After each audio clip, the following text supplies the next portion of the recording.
Welcome to our channel. Today we how to disable lockbox access alerts on Supra eKey, full guide step by step clearly.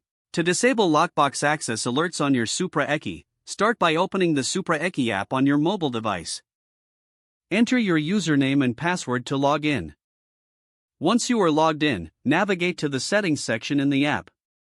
In the settings menu, look for the option labeled notifications. Tap on notifications to open the notification settings. Locate the section for Lockbox Access Alerts. You should see an option to toggle alerts on or off. Simply turn off the toggle switch next to Lockbox Access Alerts. After making this change, exit the settings menu. To ensure your settings are saved, you may want to restart the app. Once restarted, your Lockbox Access Alerts should be disabled. If necessary, you can always return to the same menu to re-enable alerts in the future. If the page does not load, refresh the browser or try again in a private or incognito window. Make sure you are using the correct email address, then retype it carefully to avoid small typos.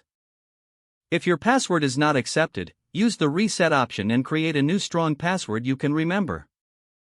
Check your spam folder for verification or security emails, then complete any requested confirmation steps. Enable two-factor authentication if available to improve account security and reduce unauthorized access risk.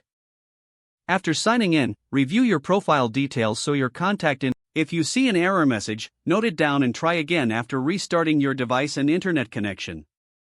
Log out when you finish, especially on shared devices. If the page does not load, refresh the browser or try again in a private or incognito window. Make sure you are using the correct email address, then retype it carefully to avoid small typos. If your password is not accepted, use the reset option and create a new strong password you can remember.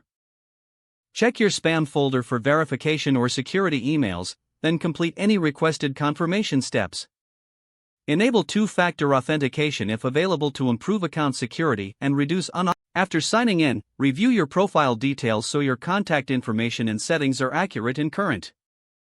If you see an error message, note it down and try again after restarting your device and internet connection. Log out when you finish, especially on shared devices, to keep your account and payment information secure. If the page does not load, refresh the browser or try again in a private or incognito window. Make sure you are using the correct email address, then retype it carefully to avoid small typos. If your password is not accepted, use the reset option and create a new strong password you can remember. Don't forget to like this video and subscribe to our channel for more step-by-step tech guides.